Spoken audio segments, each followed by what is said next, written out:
10th Yare event. A warm greeting to all our guests, all the companies who trusted us, and all the captains, they accept our invitation. And the speakers, they join us in this special event, the first digital Yare event.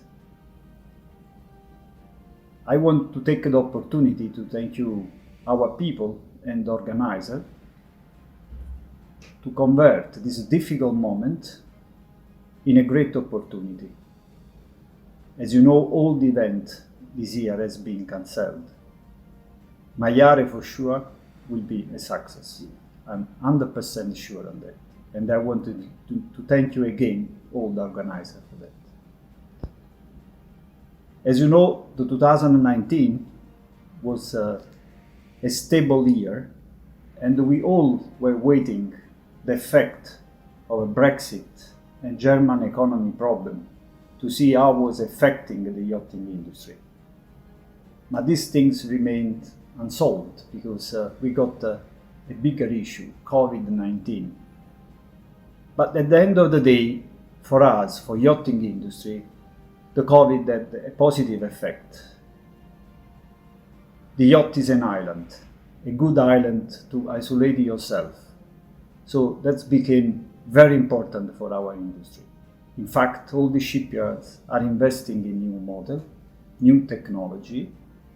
And I should say that clients are alive, and they are pushing designers, shipyards to do new stuff and new technology adventure.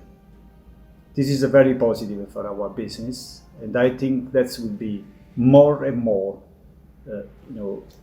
good for all the industry.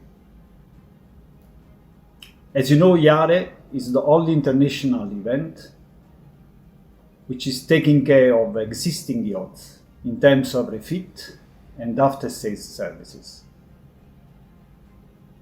Our companies and in the industry are dealing with captains, that they are the only reference for end users of the boats and the relationship with owners. And from their feedback, the companies can get more and more knowledge how to improve the industry and how to propose new systems and new technology on the market. What will happen in these 2 days? We will have the Superyacht Captains Forum, the first digital one, led by my friend Martin, who decided to choose Yare as the first event of an international tour where he's going to make a lot of speeches about very challenging events, challenging activities like sustainability, like cybersecurity, and other activities that I'm sure it will be a great job for all Europe. Then we will have 2 prizes, 2 RINA awards, one for the more innovative company and the other one for the best captain, focusing on what is the mission of our event. Then, of course, there will be also some light moment, soft moment, with some music and some view of the beautiful Tuscany. Luckily, we cannot see. But I should say that I want to thank you once more, all the sponsors and all local authorities, and I hope to see you soon in person, to feel you, to see you, that luckily digital cannot give this. But I'm sure it will be anyway a great event. Thank you so much and have a great job.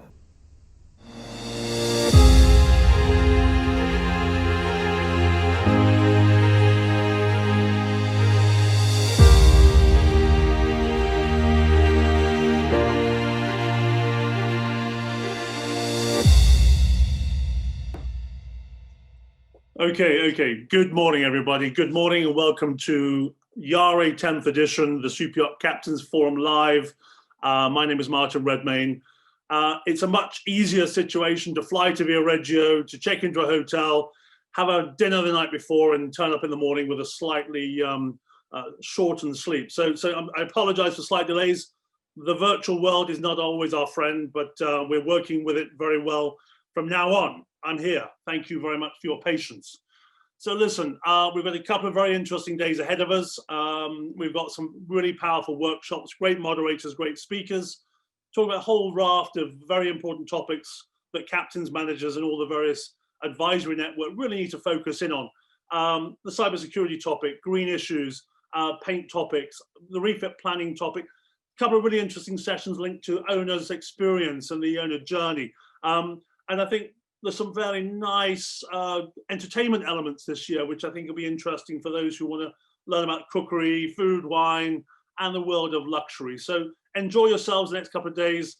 And I hope that this is going to be the start of a new way of working together in a hybrid format.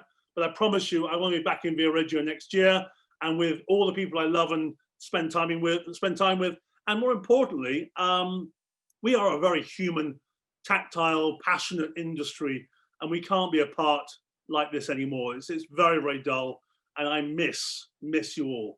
Okay, so thank you for your attention. I'm going to do a very, very quick presentation now. We're a little bit behind schedule, but I hope this is going to set some interesting scenes and give you some feedback as to what I think is happening in the market, and more importantly, essentially what exactly is happening in the industry today from my point of view. Let's call it that, my point of view. So let me just share my screen with you all. I hope you can all see this fairly clearly. I'm talking about the future, the state of the market, and let's say this is going to be some data, intelligence, projections, and some commentary on what I think we need to focus in on beyond this mad year. Okay, so what I'm going to do is try and show you, sorry, this is the first thing I want to ask the question to myself, but also all the people participating. Is 2020 a wake-up call? And by that I mean, is this a time to sort of reset the dial and rethink about our future? Because obviously it's been a dramatic year. In some ways, there's been some positive stuff. There's some really interesting things happening within 2020.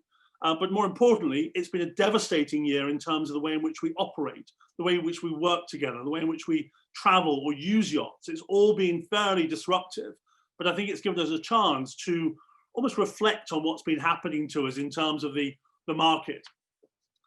I wanted to set the scene first, and this is a key part of what I call the rhetoric going forward.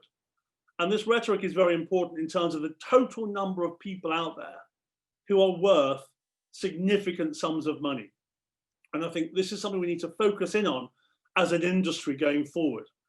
So these headline numbers are very, very straightforward. 300,000 people worth $30 million plus. Now, that category is primarily the people I talk about who could charter yachting, charter in the yachting space. You could use a yacht for a week, 2 weeks or more as a vacation and escape. Second tier is the 100 million plus category, which I believe are people who can afford to buy any of the 30-meter plus entry-level yachts and beyond. $100 million gives you a lot of leverage, and therefore there's a fairly large percentage of people out there who can easily afford to get into the super yacht space. And the final category is the uber rich, the $500 million plus, and that number is 8,000 people now, and it's growing quite excitingly. So that's one element of this conversation we need to look at for the future. The second tier of the wealth topic is what's going to happen in the next 10 years. And I think that's something we all have to focus in on very carefully. There's some fairly good data coming out now that the various organizations, Bloomberg Wealth, UBS, BNP Paribas, and obviously WealthX, are suggesting that there's going to be 43,000 people who are going to enter that ultra high net worth category in the next 5 years. That's significant growth of wealth. The other interesting dynamic is this transfer of wealth, which we're all talking about between now and 2030. That's due to death, passing on, inheritance, etc. $15 trillion will be passed on to the next generation in the next 10 years. And the majority is in the upper tier, the $500 million plus category in the 100 million plus category, because they're the ones who are in the final years of their, let's say, wealth and life cycle. So these three factors are fairly important as to how the future of our market looks in terms of development and growth. So let's put those two slides into context. I look at the fleet in several different ways, and I look at with my team and say, okay, what does the future really hold? So I'm going to show you some really interesting data that I'm hoping will give you some interesting references linked back to that wealth data. Fleet dynamics. We look at the fleet post 1990 primarily. I think that's an important factor. We look at the last 30 years because that's really been the most prolific years of super yachting. Probably when I started the market, which is a long time ago for some of the young people in the audience. So pre-1990, we only had a small fleet of 1,260 boats built over probably 100 years or more in many cases. So it's a very slow burning market up to pre-1990. Between pre-1990 up to the end of 2020, we're seeing this fleet getting up to 5,700 yachts. So we've got a fairly significant growth in that 30 years, 4,400 yachts. That's a number that we like to look at as being what I call the modern fleet, the active fleet. And we estimate by 2030 plus, we'll get over the 6,500 barrier, maybe more if things start to sort of shape up in the next 2 to 3 years and things work well with that wealth data we showed you earlier on. So that could be exceeded quite dramatically if we get our act together on targeting the next generation. So look at the 30 years of super yacht activity. You can see some fairly interesting numbers. The growth period between 2000 and 2009 was where the most aggressive growth took place. We all know why. We saw the financial markets and the availability of capital, etc. It was an interesting time. Beyond 2020, 2019, the growth rate is halved, but it's still growing, which is the thing we have to remember. Growth is still there in our marketplace, and it's an interesting future when we look at these numbers in later time. So how we break down this market is very simple. We look at these categories and we put in the growth rates by 30 to 40, 40 to 60, 60, 90, 90 plus. There are 4 market categories we look at very closely because all these things start to make sense when you look at them in these subsets. So in that 10-year period, you can see some interesting growth was primarily below the 90-meter category. But the numbers, again, are still very small in the 60 to 90 category. It's only less than 200 boats in that number. But that's now changing quite dramatically. 2010 to 2020, you're seeing almost a doubling nearly of the 60 to 90 meter market. You're seeing a fairly significant growth in the 90 meter plus market. That's 6.1% per annum we're forecasting or we've seen happen within that sector. So you can see where these shifts are happening. There's a slowing down in the smaller categories because it's a much bigger number, obviously, but you're certainly seeing by 2020, this number at the bottom of the page there, growing to 5,700 by the end of this year. And that still may change because there's some fairly interesting delivery numbers that we need to discuss later. So here's our, let's say a sort of extrapolation forecast where we're taking similar growth numbers by category, by what's happening in the market, which gives us this potential 7,166 units by the end of 2030. So that number suddenly becomes quite interesting if we're looking at our market's potential in terms of after sales, refit, and the whole marina service sector. So these are numbers we look at. This 10-year period is fairly interesting as we look at the future of the marketplace. Okay, so we've broken down these categories we've just shown you into these delivery numbers and also the growth, the compensated aggregated growth rate. It shows some interesting curves there in comparison to the global fleet. These numbers, I think, are fairly indicative of where the market suddenly had its bubble in the late 2000s, before 2010 and after, around the crisis time. And we're now seeing this 2020 number. And that spike there is in there just for an anomaly identification. We're certainly seeing what's happened in the market where the projected deliveries for 2020 was one of the best years on record, projected. What's actually happening is not actually anywhere near what they were projecting due to the COVID crisis. We're seeing about 90 plus deliveries this year so far, and it may get a few more before the end of the year, but more importantly, the delay and lag of that market is going to push into 21, 22, 23, and we'll start showing those numbers at the end of this year when we do our annual report. What I've also put into context is the Italian marketplace linked to the global fleet. You can see there the dominant position the Italian fleet takes within this sector, certainly in terms of the number of deliveries within the 30 to 45 meter category. We know who the actors are: the Ferretti Group, Azimut Benetti Group, Overmarine, all these players who've got what I call very stable San Lorenzo type semi-custom production boats, which I think is a very interesting sector that we have to really look at from that wealth number earlier on. So we go into the larger fleet, 45 to 60 meters, and again, you can see very clearly how the market's moving and growing in the last 10 to 15 years. These numbers are fairly obvious that it's primarily driven by capacity of the yards that are operating in the sector, how many build slots, etc. So it stays around that 25 mark on a fairly consistent level if you take an average of the last 10, 15 years. But again, Italy's become a dominant player, and I think that's one thing we have to reinforce. Italy has become, and probably primarily has always been, apart from when the US was strong, the most powerful player in the marketplace, where it's the heart of superyachting, I call it almost, this passion, this production capacity, and then obviously on top of that, all the various infrastructure that goes with that makes Italy probably the most important country in the sector.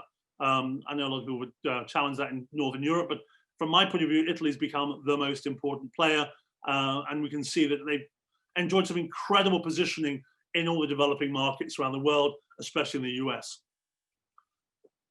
Taking the 60 to 90 meter market, you can see again, that's a very clear distinction from the first decade of this 30 years all the way into what we're having seen now, this fairly consistent flow of deliveries within this large super category. And the same applies. Italy's moving into the space now and getting more and more dynamic in their performance. But if we go into the 90 meter category, obviously the axis has changed. We've got between 4 and 10 deliveries there as the axis on the right. And what this means is that you're seeing some very anomalous builds pre-2005, where there's one-off projects coming, but now we have a fairly consistent market moving forward and some fairly exciting projects on the horizon. And when you talk to the lawyers, designers, brokers, and most of the big shipyards, there's still some interesting activity in this space, which is worth looking at more closely later on in other reports we're doing. And only in the last few years has Italy started to play in this space. We saw some very early stage projects in the 1990s, but one-offs basically. And we're now moving into this fairly dominant space in Holland and Germany that Italy are now playing in the last probably 5 years. They've done some fairly interesting projects. And I feel there's an opportunity there that the fleet of 90 meter plus will move into different sectors and different shipyards across the landscape. The choice is certainly growing across the market. Talking about sailing boat very quickly, the sailing yacht fleet has had a very interesting history that we all know about, and we're seeing a very sort of declined marketplace in the last 5 years, and it hasn't really changed dramatically. There's still 4 or 5 key players. We wait to see what the Perini Navi future looks like, and obviously you've got some players up in Scandinavia who've really played a key role in this development of the 30 meter plus category in sailing yachts. Again, you see there that the dominance Italy played all the way through until probably 2015, 2014. And now there's a sort of opportunity that's arriving to reinvigorate the sailing market, purely because I feel there's the message of this being the greenest form of yachting on the planet. And I hope that we can get some sort of language out there about the future of sailing yachts being the right way to go in certain categories of yacht. So it's an interesting topic to explore in the green debate and other conversations over the next 2 days. So here's the future forecast in terms of how we see it, in terms of all the different segments of the market and their growth forecast through to 2030. And I think these numbers suddenly stack up as being a very interesting future for exactly the after sales and refit sector. So these numbers suddenly become very interesting if you have a refit yard, or more importantly, you're part of that infrastructure and the supply chain. Now, this is an interesting slide that just qualifies and validates some of the data anomalies we've seen in the last 20 years. You can see in 2005, 2009, 2010, 2014, this absolute plethora of players, 248 shipyards in our boom year were building 1 or 2 yachts that created these boom times that were exactly unstable times because there was fake finance, let's call it, and people building yachts as one-offs that just disappeared off the landscape. we've now consolidated down to this nice number of 108 shipyards who are what I call the real active shipyards in the sector. And that's probably a good thing for the market, to have much more stability, much more, I say, concentrated shipyards who are now building the active fleet. And more importantly, that number even reduces further to what I call the core 20 or 30 players who are really delivering the majority of the marketplace. And I think that's something we have to look at in terms of how the market has consolidated and matured in a way and become a much more, let's say, professional business, in terms of rather having lots of one-off players who think they can make some money out of building one boat and then disappearing either in bankruptcy or leaving a yacht without any sort of after-sales support. So these are interesting numbers that we look at very closely. Who's really still in the market today from the pre-2000 numbers is a good indication of stability and, let's say, professionalism in the marketplace. And all those numbers we've just put forward show you exactly what we call the potential, the true potential in this sort of what I call refit and after sales marketplace. These numbers represent the people who are primarily, based on our research, going into significant or real shipyard time on an annual basis based on survey anniversaries or better planned timetables for refit projects. Obviously, amongst all this data, there's a whole other dynamic in terms of maintenance and sort of, let's say, the service contracts that can happen on a very sort of private basis in marinas, or aren't really worth counting in what I call the pure refit data, where a shipyard isn't included in the process. It may be just renting space or doing what I call very simple maintenance work, managed by the captain or managed by the management company. So we're seeing a fairly interesting trend of much more activity in the shipyard market. And obviously, we've seen so much infrastructure investment in the last sort of 5 to 10 years to almost manage and, let's say, service what is going to be, let's say, a long-term future requirement, because these yachts are bigger, more complex, and actually require so much more, we call it sort of pre-planning before the yards are out of capacity, because obviously when you look at these numbers, the number of slots in some of the shipyards do not cope with what the potential really is. And I think where the infrastructure has been invested in the last 5 years, we're now ready, I think, for the larger fleet.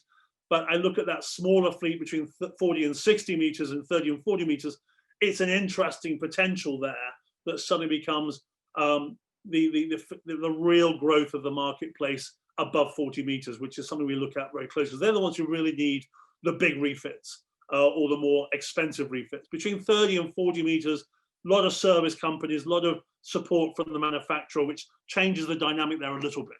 So these numbers are very interesting for the larger fleet, which I think is where we really all focus in with a Yare conversation and all the debating we're doing in the next 2 days.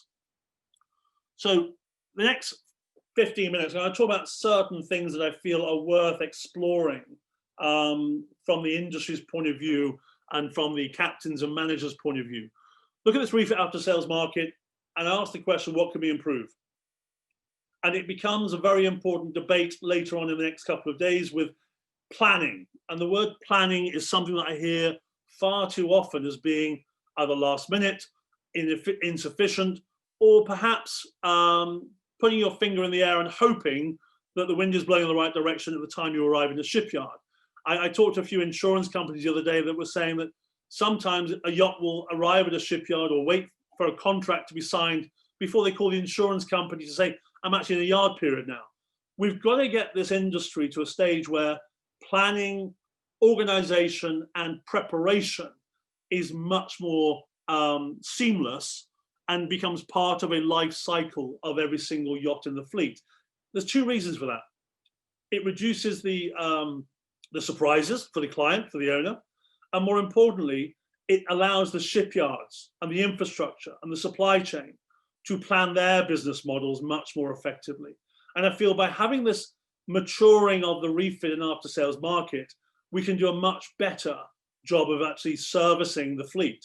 And it's a very well-known factor that planning is the fundamental part, but you still hear stories where plans are made last minute, and that really has to stop in this industry, which is a very complex, very demanding space where shipyards are expected to work miracles with very little notice or very little tendering documents, or even the idea of being able to understand the differences between certain shipyard bids and certain shipyards' capacity or capability.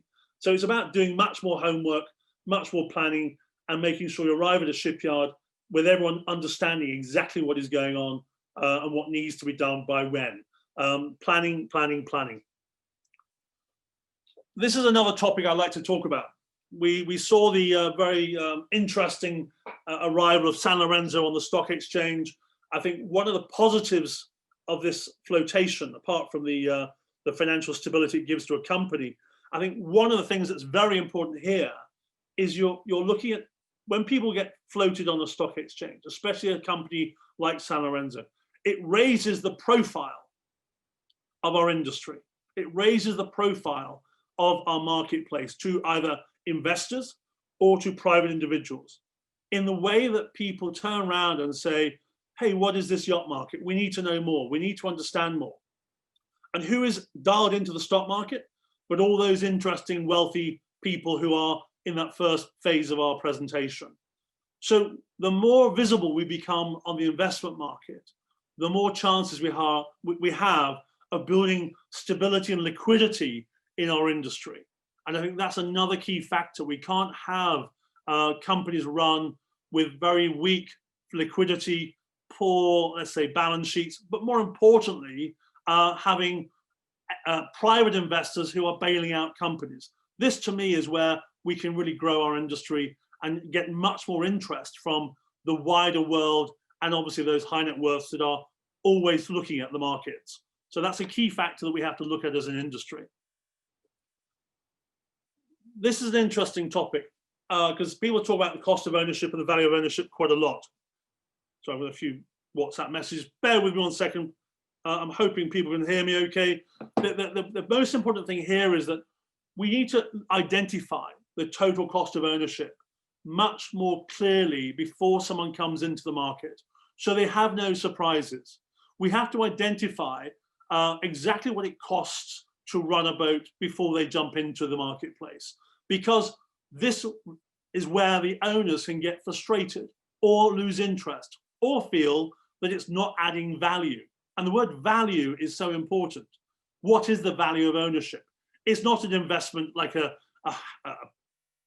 property investment. It's not a company investment. It's an investment in your lifestyle. So therefore, we have to make sure the value of ownership is never questioned, because the enjoyment factor for this cost element is so in sync and so balanced that the client thinks, I love my yacht. It's wonderful. It gives me so much pleasure and my family so much pleasure. So we have to make sure cost is transparent and he doesn't feel, or she doesn't feel, there is a hidden extra all the time. So that cost of ownership is something we really need to look at. And one of the sessions about managing expectations will really come into its own in terms of what is the value of ownership. We've got a session on the green, how green can we be? And again, sustainability is the global topic today. Every other industry is focused on sustainability. We're doing stuff as an industry. We are doing hybrid projects. We're delivering messages to the industry and to the wider world that we're building greener yachts. But we can do so much more at every single level of our supply chain, our manufacturing process, almost to say that yachts are leading the change and driving innovation in sustainability. So the perception of yachts is changing. We have to make that become an acceptable element, because the next generation, that huge number of people who will inherit those trillions of dollars, will suddenly think actually yachting does make sense and suddenly has something that's of interest to me, because that is the next generation's focus. This is another topic I like to talk about, the succession plan. And I think this is more from an industrial perspective. The people at the top of our industry are entering what I call their, let's call them their twilight years, being very, very candid. Maybe 5-10 years time, many of our patriarchs and matriarchs at the top of our industry may retire or leave this planet. Therefore, we have to make sure the right people are in the right place to lead for the future. and inherit an industry that's stable and successful. And the succession planning isn't always easy with such a nuanced niche industry. We've seen examples of people coming into industry and running large organizations and not really understanding the dynamics of it or being able to adapt to what is a very unique space. But as we mature and grow into a much smarter industry, the next generation of leaders will hopefully understand that we have to change with some of the things I've already mentioned about manufacturing processes maybe, or the sales process, targeting the next generation. So the succession plan is a key thing we have to look at of who will be part of our future as leaders and industry figureheads. So it's an interesting time for this transition in the next 10 years before 2030. And no matter how many captains or how many managers are on this call at the moment watching this Yare 2020 10th edition, this is a big issue that I think we're all going to face. If we suddenly see growth in our market for the next 10 years, which I hope we will see by being smarter with our approach to the new clients, the next generation, we need a lot of new people. We need a lot of people who really are passionate, the artisans, the experts, but also people who can project manage, people who can operate and drive and service the clients. Think about it. Another 2,000 yachts, or whatever number ends up between now and 2030, we need to make sure we have those 50,000 crew that can be part of this next generation. We need to make sure we have a whole raft of apprentices and new people to run and support these industries at every manufacturing and service level.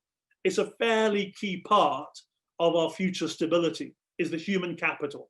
I know that Navigo and various other organizations are working hard on this, but ultimately what we're looking at is identifying the requirements and building a structure and strategy to make sure that capital, that human capital and the investment capital is aligned for the future.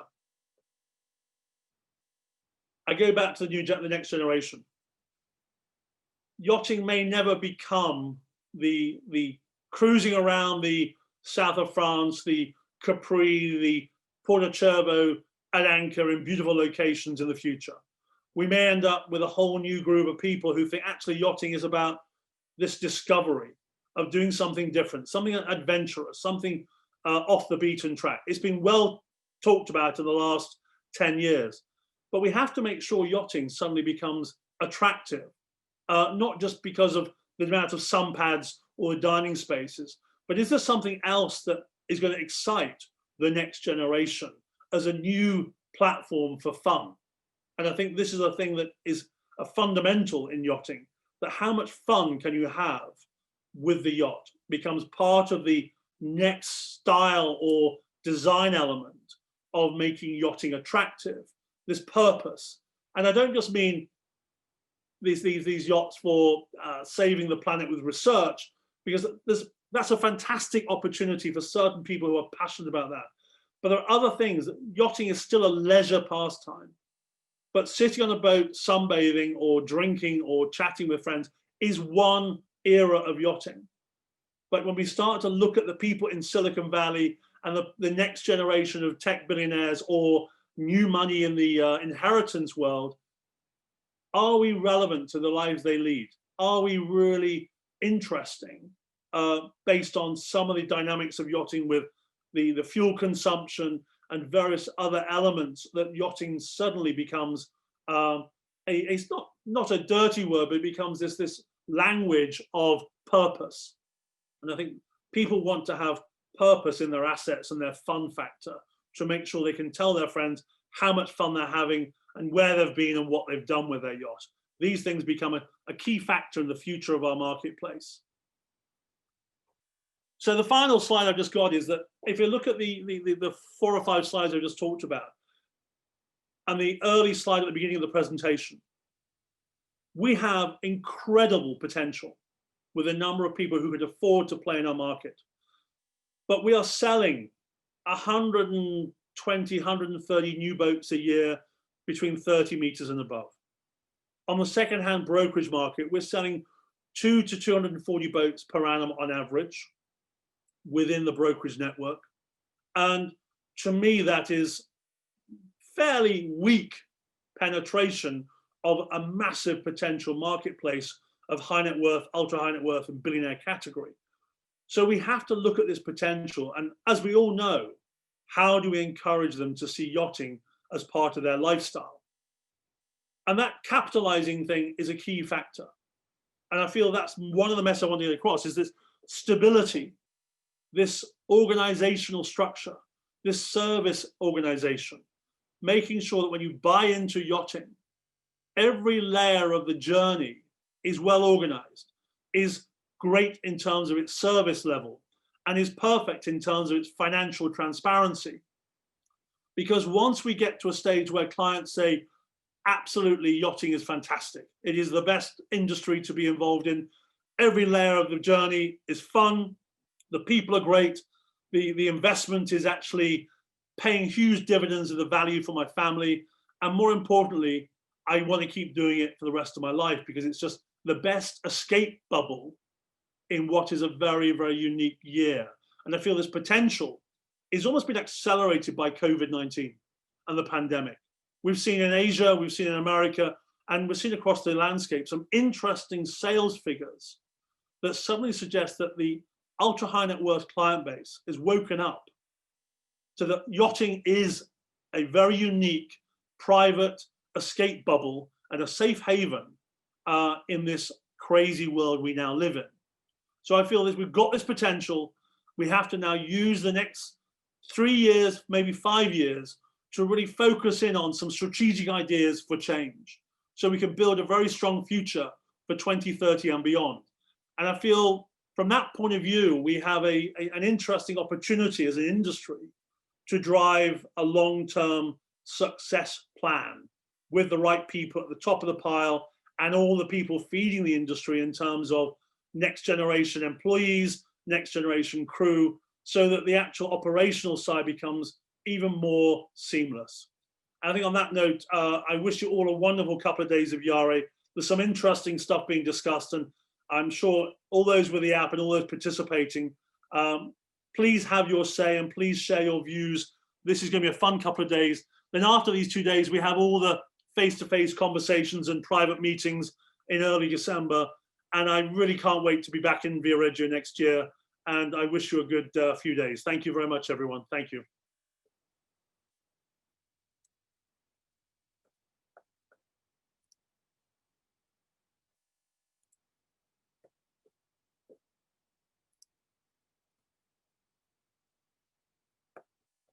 I think if anyone has any questions, we have a, oh, hang on. We've got some questions popping up straight away. Oh, can anyone, oh, was the audio bad? Did anyone hear me okay? Please just raise your hands if you heard me okay. Yes, thank you. Some of you did. Brilliant. Thank you. Sorry if it was bad in the beginning, but I mean, I can control that. If I was there, you'd hear me. I promise. I promise.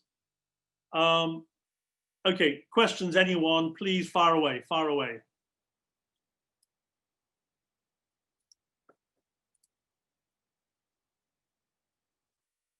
Okay. Ladies and gentlemen, I thank you, and I believe that we now have got to go to some music as the next stage of the Yare. Stay with me, stay enjoying the day, and I will see you later on today for the Passerelle pitch. And there's some really good stuff happening the rest of the day with some good yard tours and other stuff. So please don't miss it.